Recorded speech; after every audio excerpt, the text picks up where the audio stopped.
Hamiləlik zamanı qanaxmalar nə səbəbdən baş verə bilər?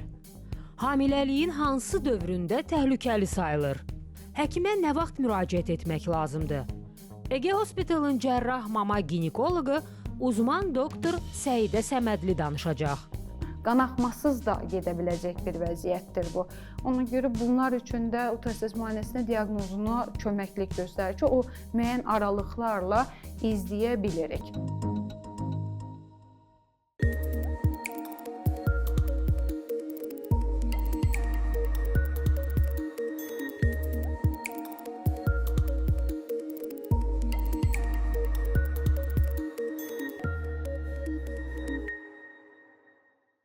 Hər vaxtınız xeyir olsun əziz tamaşaçılar. Mən doktor Dilbər Rahim. Səhhətimizin bugünkü buraxılışında hər birinizi xoş gördük. Verilişimizə Ege Hospitalın Reproduktiv Təbabət Mərkəzinin baş sponsorluğuna baxırsınız. Əziz xanımlarımız, eynilə də bəylərimiz, çaylarınızı, kofelərinizi hazır eləyin. Bugün çox aktual bir mövzudan danışacağıq. İstərdim qonağımı ilk öncə sizlərə təqdim edeyim. Bizim bugünkü qonağımız Ege Hospitalın uzman mama ginekoloqu Səidə Səmədlidir. Necəsiz doktor? Çox sağ olun, siz necəsiz? Təşəkkürlər. İstərdim bir başlıq verək mövzumuza ilk əvvəl. Hamiləlik zamanı qanaxmalardan danışacağıq. Bugün istərdim ilk başda səbəblərini sadalayaq ən azından. Tamaşaçılarımız üçün də aydın olsun bizim mövzumuz.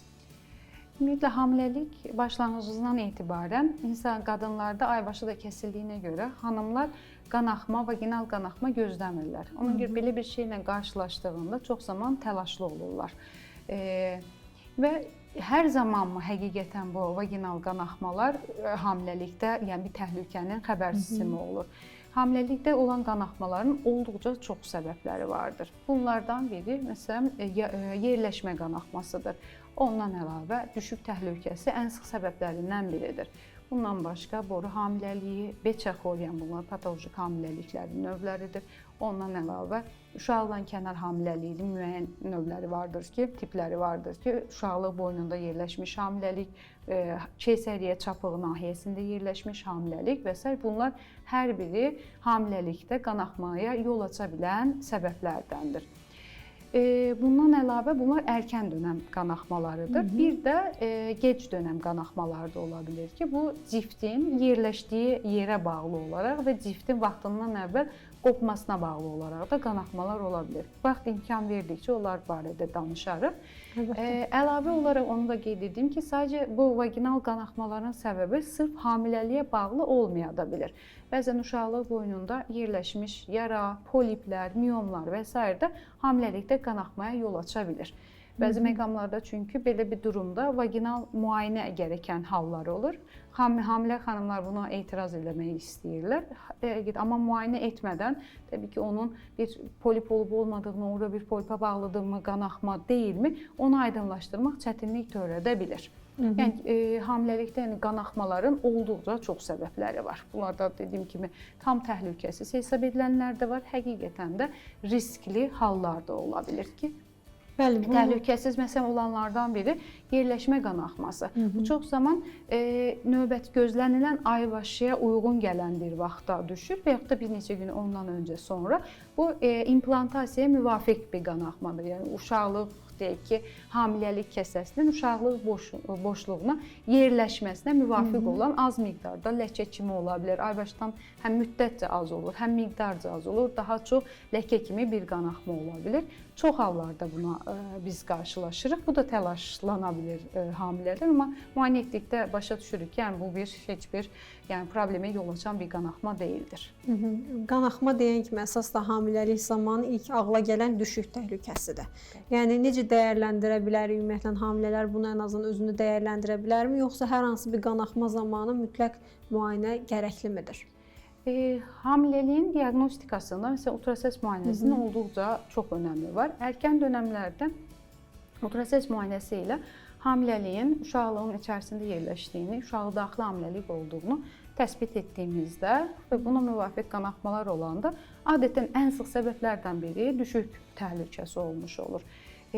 Düşük təhlükəsinin və bu daha sadəcə təhlükə boyutunda deyil də bəzən başlanmış düşüklər ola bilir, natamam abort, tam abort ola bilər. Amma daha sıx təhlükə durumunda, yəni hələ düşük baş verməmiş, amma önlənə bilir bir vəziyyətlə qarşılaşmış oluruq. Bunlar da çox zamanda normal hamiləlik müddətini davam etdirmiş olur bu hamiləliklər. Çünki həm özləri bir həyat tərzində bir dəyişiklik olur, risk faktorlarını aradan qaldırmağa çalışırıq. Həm müvafiq dərmanlarla müalicələr tətbiq edərəkdən bunu önlənməyə çalışılır. Təbii, amma başlanmış bir düşük varsa, artıq natamam bir abort varsa, bunlar önlənə bilinməyən vəziyyətlərdir. Burada artıq müdaxilələrə ehtiyac olur, yəni hamiləlik sonlanmalı olan vəziyyət vardır. Bunun üçün də əlbəttə müayinə sırasında müəyyənləşdirə bilirik ki, hamiləlik davam edirmi və hansı bu düşmə təhlükəsi varmı və bu hansı mərhələdədir? Onu ümumiyyətlə o vaxtı müəyyənləşdirə bilirik. Bildiyimiz kimi, yəni uşaqlıqda gedir bütün bu hamiləlik prosesi, amma ki, uşaqlıqda olmayan digər hamiləliklərimiz var. Məsələn üçün, boru hamiləliyidir bu. Boru hamiləliyində də qanaxma ilə rastlaşırıqmı ümumiyyətlə? İstərdim ona bir parmaq basaq bu mövzuya. Bəli, uşaqlıq daxilindən başqa dediyiniz kimi uşaqlıqdan kənar hamiləliklər də var. Bunlardan ən sıx qarşılaşdığımız boru hamiləliyidir. Təbii digər orqanlarda da, məsələn uşaqlıq boynunda da hamiləlik ola bilər, çapıq nahiyəsində də keysəriyyə, bunlar da uşaqdan kənar hamiləliklərdir. Amma ən sıx boru hamiləliyidir ki, bu da bizim üçün vaxtında diaqnozunu qoymamız gərəkdirən problemlərdən biridir. Bunlar çox zaman, bunlarda aybaşı gecikməsi olur, hamiləliyin digər şübhəli əlamətləri də meydana çıxır. Yəni, bulantı, qusma meydana çıxa bilir, o ümumi halsızlıq və s. Digər əlamətlər, ikinci əlamətlər deyək ki, o ortaya çıxır. Və bəzi hallarda heç bir simptom göstərməyə bilir. Amma bir çox hallarda özünü daha çox vaginal qanaxma ilə göstərir və bir də qasıq nahiyəsində ağrılarla göstərə bilir.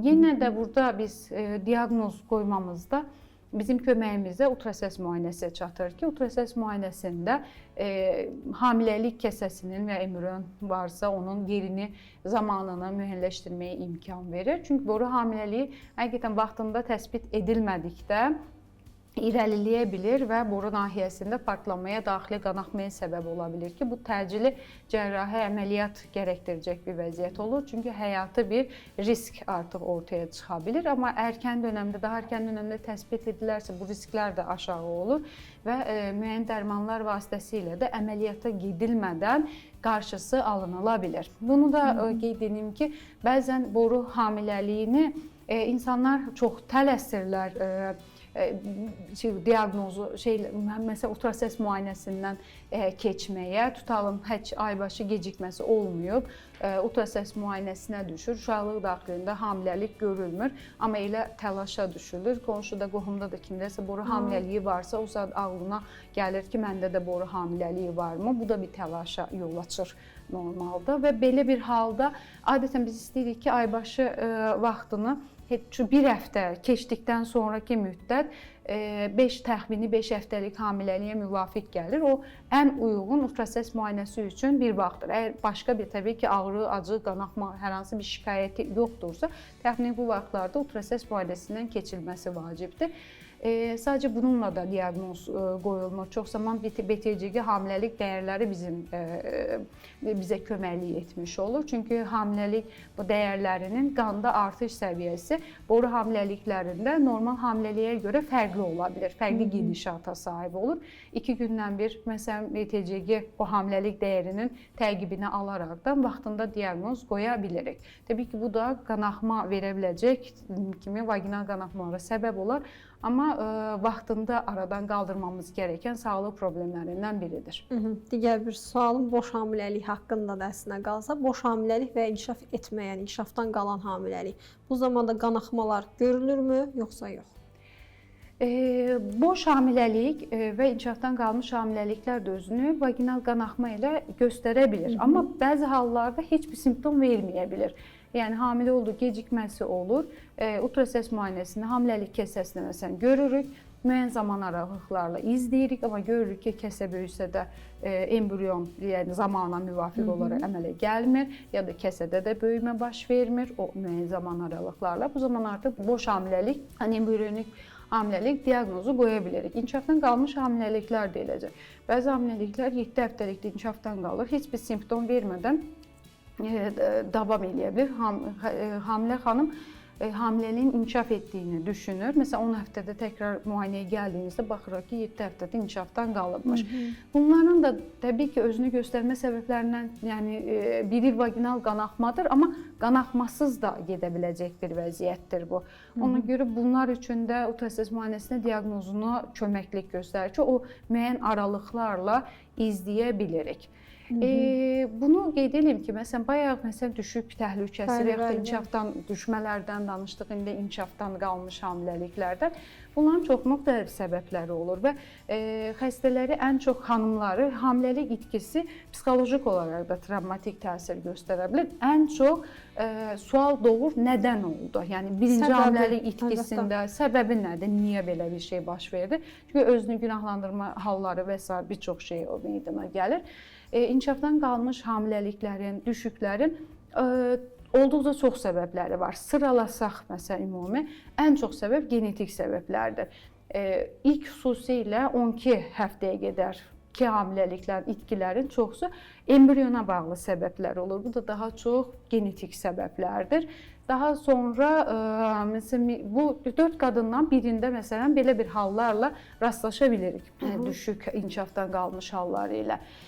Bundan əlavə endokrin problemləri ola bilər.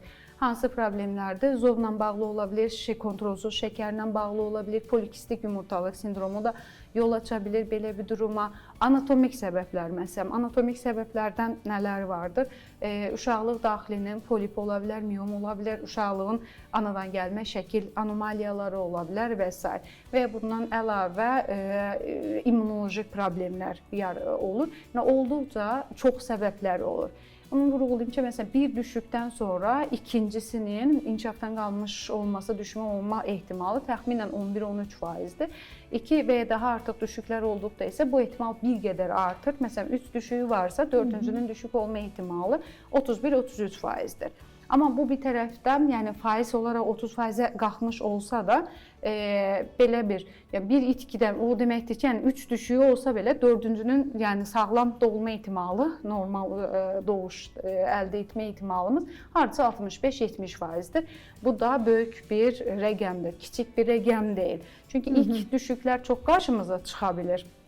İlk düşükdən sonra adətən səbəb araşdırılan zaman bu qədər geniş bir araşdırma etməyə imkan olmaya bilir həm də. Yəni birdən sonra bu qədər, yəni bir düşükdən sonra o qədər hər bir, çünki trombofiliya panelinə baxmaq, uşaqlıq şəklinin anomaliyası varmı, yoxmu? Ümumi bir dəyərləndirmə edilə bilir, baxıla biləcək səviyyədə baxılır, amma həm də xəstə üçün də maddi bir yük oluşturmuş olur.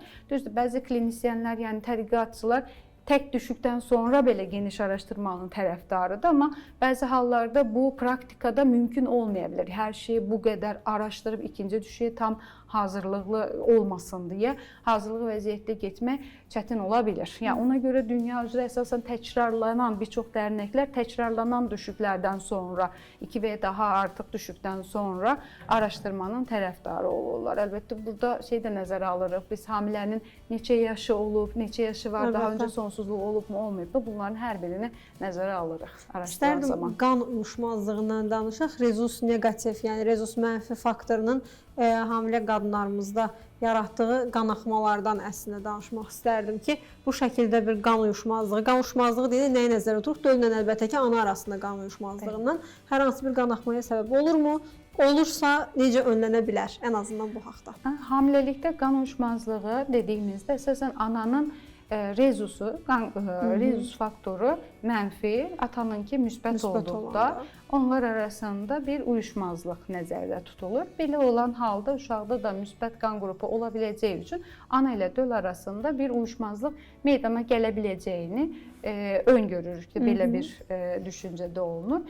Belə bir halda əslində rezus uyuşmazlığı bir qanaxmaya normalda birbaşa səbəb olacaq bir durum yaratmır özü. Amma qanaxmalı durumlarda hamiləlikdə bir şeyə bağlı plasental bir qanaxma olarsa, ana ilə döllə bağlı bir qanaxmalar olarsa, bu zaman qan uyuşmazlıq iynəsi vurulması gərəkə bilir. Bunu çox zaman gözdən qaçırıla bilir. Məsələn, tam abortlardan sonra və yaxud da düşmə təhlükəsi yaşadısa, mütləq qan qrupunu xanımdan soruşuruq, xüsusilə rezus faktorunu. Əgər özündə mənfidirsə, yoldaşında müsbətdirsə, qan uyuşmazlıq iynəsi vurulması vacib olur. Çünki bu halda biz uşağın qan qrupunu bilə bilmirik. Uşaq mənfidirsə, təbii ki, uyuşmazlıq yoxdur, amma bir 9 həftəlik, 10 həftəlik bəli, hamilə embrionun qan qrupunu bilə bilmədiyimiz üçün mütləq bu qan uyuşmazlığı iynəsinə diqqət edib vurmağımız gərəkməkdədir. Sizin öz təcrübənizdə əsas son dönəmlərdə məhz hansı qanama səbəbləri ilə rastlaşmısınız? İstərdim onu soruşum sizdən. Qanaxma səbəbləri ən çox yayılan, düşmə, yəni belə qeyd edeyim ki, 12-ci həftəyə qədər daha çox genetik səbəblər ola bilər. Bir də infeksiya proseslərə bağlı olur və s. bunlarla qarşılaşırıq. Amma 12-14 həftədən sonra qanaxma çox azala biləcək. Yəni hamiləlikdə qanaxma 1-2% hallarda qarşımıza çıxır. Bunlar da daha çox irəli həftələrdə ablasiya, plasenta dediyim kimi ciftin hissəvi ayrılması və son dönəmlərdə qarşıma çıxan vəkalardan biri idi. Bir də ciftin yerləşiminin aşağı yerləşimli olmasıdır ki, bunu da vurğulamaq istəyirəm ki, ciftin məsələn bəzi hallarda hamiləliyin tutam 16-17-ci həftəsində ultrasəs müayinəsinə düşür və deyilir ki, ciftin nisbətən aşağı yerləşirilib. Buna görə bir də məsləhətlər verilir. Yenə də hamilələr çox təlaşlana bilir. Onu qeyd edim ki, 24 həftənin hamiləlik irəlilədikcə əsasən cift yuxarıya doğru çəkilir. Yuxarıya doğru çəkildiyi üçün bu risk aradan qalxır. 24 həftənin əslində altında ciftin aşağı yerləşimli olması diaqnozu qoymuruq. Yəni 24 həftə çünki zaman vardır, hələ o yuxarı çəkiləcəkdir, uşaqlıq boynundan uzaqlaşacaqdır. Amma təbii ki, uzaqlaşmayan hallar olur. Bu, məsələn, plasenta previa deyirik bu hallara ki, tam ola bilər, tam uşaqlıq boynunu tuta bilər, ya da hissəvi tuta bilər, ya da kənarı uşaqlıq boynunun yanında ola bilər və müəyyən məsafədən aşağı yerləşə bilər. Bunlar irəli dönəmlərdə qanaxma yarada bilir. Yəni əgər hamiləliyin sonuna qədər, sonundakı baxdığımız müayinələrdə dediyim kimi daha aşağı yerləşdiyi vəziyyət varsa, buna görə də daha diqqətli yanaşırıq. Bəzən bunlar çünki qanaxma yaradıb, həm qan itkisinə yol aça bilir, həm də erkən doğuş təhlükəsi yaradır. Bəzi hallarda özümüz nisbətən doğuşu önə çəkirik. Əgər qanaxma şikayəti varsa, bu artıq xəstəxanaya yatış göstərgəsi olur ki, müəyyən müddət xəstəxanada yatışla təqib edilir. Ciftin bir də hissəvi və ya tam ayrılması olur. Bunlar daha riskli vəziyyət yaratmış olur. Daha risk faktorları əlbəttə vardır bu durumlarda. Məsələn, təzyiqin çox olması, ani təzyiq yüksəkliyi və ya da travmatik hallar, travmalar vaxtından qabaq ciftin ayrılmasına səbəb ola bilir. Tam ayrılması, təbii uşağın bəslənməsi pozulduğu üçün, yəni fetusun, uşağın həyatı təhlükəsini yaradır. Təcili doğuş, keysəriyyə göstərişi ortaya çıxır. Hissəvi ayrılmalarda bəzən vəziyyəti nəzarət altına ala bilir. Yəni yatış verərəkdən nəzarət altına alınır. Qanaxma sahəsi böyüyürmü, böyümürmü?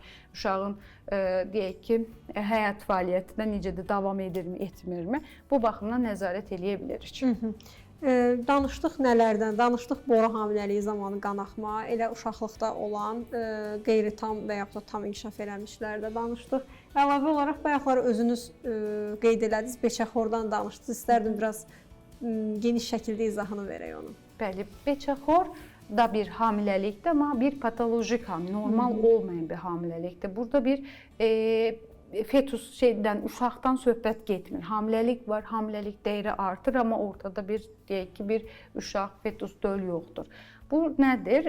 Bunun tipləri də vardır. Tam tipi vardır, natamam tipi vardır. Bəzən buna üzüm hamiləliyi də deyirlər. Üzüm hamiləliyi demək nə hardan meydana çıxıb? Həm qanaxma ilə bərabər çox zaman bir üzüm dənəciklərinə bənzər, deyək ki, dənəciklər də vaginadan tökülə bilir. Belə olan halda artıq üzüm hamiləliyi adını da almışdır. Üzüm hamiləliyinin məsələn ciddi qanaxmalara yol aça bilər. Bunun müalicəsi əsas kürtaj oranında uşaqlıq boşluğunun təmizlənməsi bu yolu ilə olur. Təmizləndikdən sonra izləm altına alınır. Bəzi hallarda çox təəssüf ki, uşaqlığın, yəni hətta təmizlənmə ilə yanaşı histerektomiya, uşaqlığın alınmasına qədər təəssüf ki, gedib çıxa bilən hallar olur.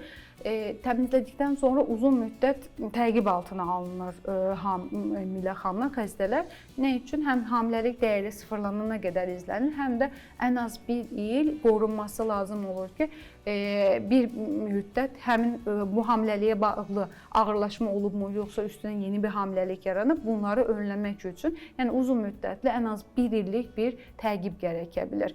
Səbəb də nədir? Bu hamiləliklərdən və ya ağırlaşması olaraq bədxassəli proseslər meydana gələ bilər. Bədxassəli durumları gözdən qaçırmamaq üçün, vaxtında müalicə etmək üçün önəmlidir ki, bunun xüsusilə üzüm hamiləliyin müalicəsi və sonrakı izləmi düzgün olunsun. Əziz tamaşaçılar, məhz o müayinə və müalicə üçün də həkimimiz əslində qarşınızdadır. Ege Hospitalın uzman mama ginekoloqu Səidə Səmədli bizim bugün qonağımız idi. Təşəkkür edirəm doktor, həm cavablarınıza görə, həm maarifləndirməyinizə görə. Ümid edirəm gələn verilişlərdə sizi burada qonaq kimi görə bilərik. Çox sağ olun. Biz təşəkkür edirik. Əziz tamaşaçılar, bir verilişin daha sonuna gəldik. Səhhətimizə tək ARB TV ekranlarından yox, həm də sosial media hesablarımızdan baxa bilərsiniz, şərhlərinizi ünvanlaya bilərsiniz, suallarınızı ünvanlaya bilərsiniz ki, biz də burada həkimlərimizlə birgə o suallara cavab tapa bilək. Səhhətimiz sağlam gələcəyin təminatı. Gələn görüşlərə dək.